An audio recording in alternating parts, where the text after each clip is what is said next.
கணக்கம்பட்டி சித்தர் வந்து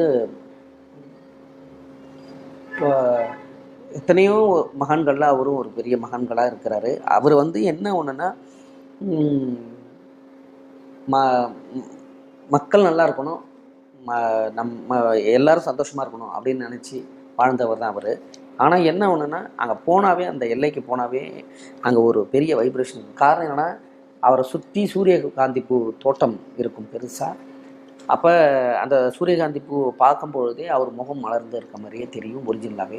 அப்படி அந்த பூமியில் காலை வைக்கும்போது நமக்கு ஒரு வைப்ரேஷன் உண்டாகும். அதுக்கப்புறம் அவருடைய ஆலயத்தை உள்ளே போயிட்டு நம்ம அவருக்கு பக்தி பாடல் பாடும்பொழுது அடுத்தது கண்டிப்பாக 2 நாளில் பெரிய மாற்றத்தை உருவாக்குவார். அது எப்பயுமே நான் உணர்ந்திருக்கிறேன். அந்த கோயிலுக்கு போகும்பொழுது கண்டிப்பாக நம்ம கணக்கம்பட்டி சித்தர் ஐயாவுடைய கோயிலுக்கு யாராவது போனீங்கன்னா போங்க, மறந்துடாதீங்க.